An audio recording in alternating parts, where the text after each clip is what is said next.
Sa makausap pa, maayong gabi, nausap ka na itong tanan na akong suking mga tigpaminaw o tigpananaw sa atong programang The Morning Star.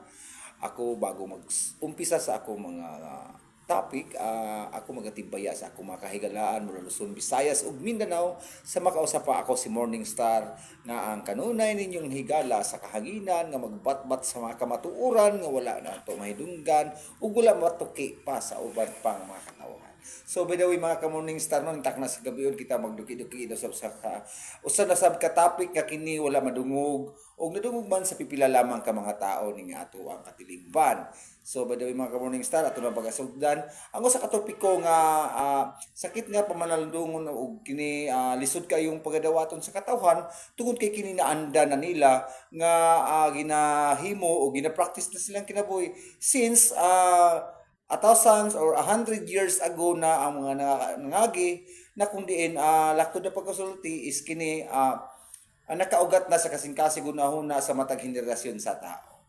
So mga ka-Morning Star, no, kini ato ang pag-asgutan karon is particularmente kini sa usa ka selebrasyon na kung diin ang tibuok kalibutan niini nagasaulo gayud tungod kay kini isip usa ka selebrasyon nga naghatag og pasidungog ngadto sa tibuok kalibutan labi na sa mga kapubudan nga nagtamod o nagtahod o nagsunod sa pagtapos sa usa ka panahon nga kung diin magasugat na sab kita sa bagong panahon nga moabot sa atong kinabuhi ug mao kini ang ginatawag natong New Year's Day o kauban nini ang the last day sa usa ka tuig. So laktod na pagkasulti mga ka-Morning Star, no, kini ang gitawag natong New Year's celebration. So kini bang New Year's celebration mga ka-Morning Star usab ba kani ka ginatawag nato nga palawman nato ang pinakalaw nga punto ani mga ka-Morning Star, no? Angay ba nato kining pagasundon o angay ba nato kining supakon?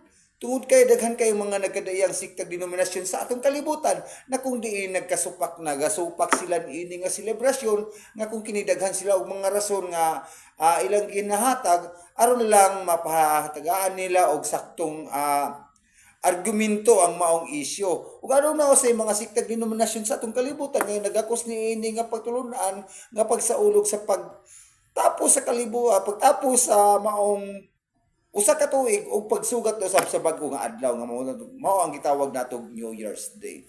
Adunay mga siktag denominasyon niini nga nagasaulog. So, laktod na pagkasulti mga ka-Morning Star, no, ang ubang tao dili po nato sila mamahay or pwede nato silang kasukan tungod kay hinumdaman na to sa makadagang kahigayunan mga ka-Morning Star, no, there are hundreds of years ago na kini na practice. So kung aduna may mga asiktag denominasyon nga nagaingon nga supak sila, it's because naa sila mga rason. So atong tukion karon mga ka-Morning Star, no, kung unsa kini na mga rason nga dahil hanggi panggunitan ug gihimo kini nilang pasikaranan nga sila mosupak sa maong selebrasyon sa ginatawag nato og New Year's Day o paghuman o pagtapos sa adlaw sa usa ka tuig. So, ato ka ng paghimayon mga ka-Morning Star, no? Ug ato sa nga paghimayon, ang gitawag nato sa mga siktag denominasyon nga sila nagasunod niini. So, unahon natong himayon mga ka-Morning Star, no? Kining ginatawag nato New Year's celebration nga gigako sa mga katawhan sa tibuok kalibutan. So, unsa man ilang mga pasikaranan nga kini ilahang gigakos tungod sa mga bugat pud nga mga rason tungod kay ang December 31 labi na sa mga tao nga nagatuo niini usan na kini ka punto na kung diin ang usa ka daan nga tuig nahitapos na. So kailangan nilang sa pagasugaton ang usa ka bag-ong tuig. Mo nang mahitabo mga ka-Morning Star, no, before 12:01 midnight naa pa lang diha sa biyan sa 12 midnight down. So ang mga tao din is nagaprepare na unsaon nila pagsaulog o pagsugat ang gitawag natong bag-ong tuig. Mostly kadalasan nakita nato og ato ang nasaksihan ang matag katawhan sa kalibutan, nagahimo sila og mga ginatawag natong mga palabas na kung diin mahimong sadya ang maong selebrasyon. Nagapabuto sila sa mga ginatawag natong mga kwitis o sa mga matang sa mga makabungog ng mga pabuto o ano na po yun, mga nagapaandar o mga makina. At the same time, nakakreate sila o ginatawag nato og kasadya. So ingon ana pod mga ka Morning Star sila no, ila ka nang gigunitan tungod kay maupod ka na ang ilang Philips na kung diin in sa kung inaingon in 100 years nasanayan na sa matag tao nga nagakos nini tungod kay diha nila makuha ang gituog ginatawag na tog kalipay nga nahuman na sab nila ang usa ka tuig nga malinawon ang ilahang pagpuyo unsa man ang kahimtang sa ilahang komunidad so nisugat na sab sila sa bag-ong nga tuig.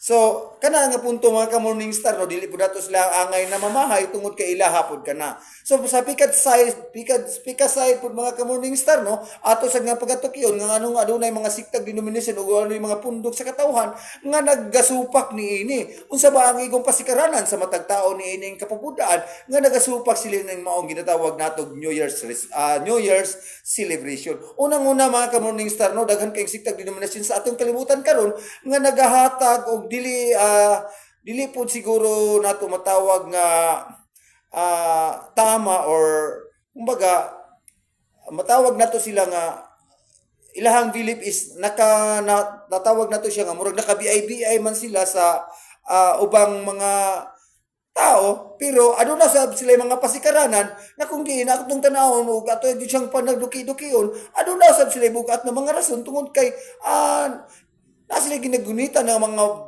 bugat sad na mga ebidensya nga kini nagapamatuod nga ang ilahang gigunitan usaw sa kalihitimo nga angay pag adawaton. So nga una mga ka-Morning Star no ang ulang mga rason nga gigunitan tungod kuno ang December 31 ngadto sa January 1 usa kuno kini ka selebrasyon na kung diin wala kini refer ngadto sa ginatawag nato kasadya nga dapat sa ulugon sa matag tao kung dili kini nagarefer kini sa kakapistahan sa patron sa ginatawag nato mga pagano nga kini nagasentro ngadto sa Roma nga kumbaga sa ilaha pang mga konteksto nga atong mabasa is ang January nga termino is gikuha kanna sa the son of the pagans nga ginatawag nato mga Romans nga si Janus. That's why makita nato sa kalendar nga ang term nga January is parang may tinatawag natong similarity between Janus and January. It's because